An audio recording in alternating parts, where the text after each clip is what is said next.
Hello everybody, कैसे हैं आप लोग। होप सो सब लोग बहुत अच्छे होंगे, अच्छे से अपनी स्टडीज़ को कंटिन्यू करेंगे। तो हम ये जो टॉपिक कवर कर रहे हैं एल्गा, लास्ट टाइम हमने क्लोरोफाइसी को बहुत ब्रीफ में देखा था अकॉर्डिंग टू एनसीईआरटी।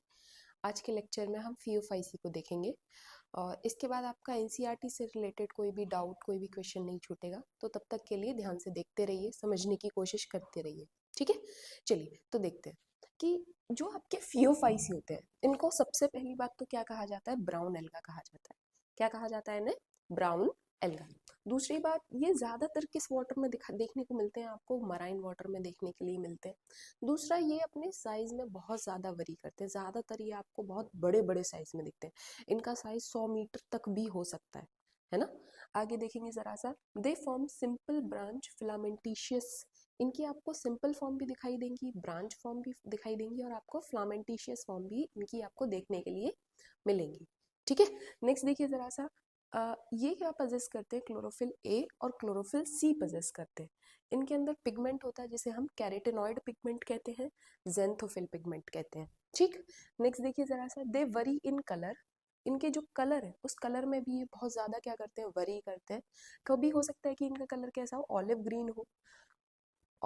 क्यों वरी क्यों करते हैं? क्योंकि इनके पास क्या है पिगमेंट। तो उस depending of upon the pigment, उसकी वजह से क्या करते हैं बेटा, ये अपने कलर में भी वेरिएशन दिखाते हैं, है ना। तो किस पिगमेंट की वजह से? जेंथोफिल या फिर फ्यूकोजेंथिन की वजह से। नेक्स्ट देखिए जरा सा, इनका जो फूड स्टोर होता है वो कार्बोहाइड्रेट की फॉर्म में स्टोर होता है। कौन कौन सा? लेमिनेरियम और मैनीटॉल। नेक्स्ट देखिए जरा सा, अगर मान लीजिए कोई वेजिटेटिव सेल है तो उसकी जो सेल वॉल है वो किसकी है? सेल्यूलोजिक सेल वॉल है, जो किसकी बनी है? सेल्यूलोजिक मटेरियल क्या है वहां पे? एल्जिन। बात समझ में आ रही है? नेक्स्ट देखिए, अगर आप किसी भी स्ट्रक्चर को देखते हैं, है ना, किसके स्ट्रक्चर को? फीएफआईसी के मेंबर को देखते हैं।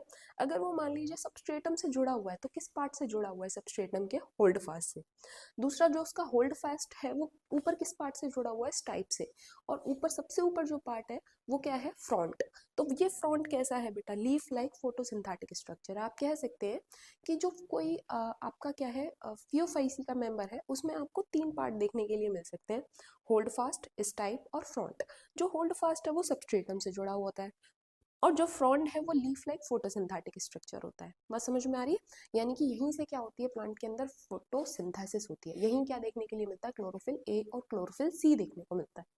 नेक्स्ट देखिए, इनका जो रिप्रोडक्शन है वो रिप्रोडक्शन कैसा होता है? वेजिटेटिव, सेक्सुअल और सेक्सुअल। वेजिटेटिव रिप्रोडक्शन किसके थ्रू होगा इनका? वेजिटेटिव रिप्रोडक्शन होगा फ्रेगमेंटेशन के थ्रू। ठीक है, नेक्स्ट देखिए जरा सा, असेक्सुअल रिप्रोडक्शन किसके थ्रू होगा? आइसोगेमस की। असेक्सुअल रिप्रोडक्शन किसके थ्रू होगा? जो आपके गैमीट्स हैं, जो आपके जूस्पोर्स हैं, बाइफ्लैजिलेटेड जूस्पोर्स, उनके थ्रू होगा। और जो सेक्सुअल रिप्रोडक्शन है वो किसके थ्रू होगा? गैमीट्स के थ्रू होगा, आइसोगेमस, अनाइसोगेमस और ऊगेमस गैमीट्स के थ्रू होगा। ठीक है, एग्जाम्पल में क्या याद रखेंगे? एग्जाम्पल क्या है इनके? डिक्टेटा, सार्गेसम, लेमिनेरिया और फ्यूकस। बात समझ में आ रही है? तो तब तक के लिए पढ़ते रहिए, आगे बढ़ते रहिए, मिलेंगे अगली वीडियो में। थैंक यू सो मच बेटा।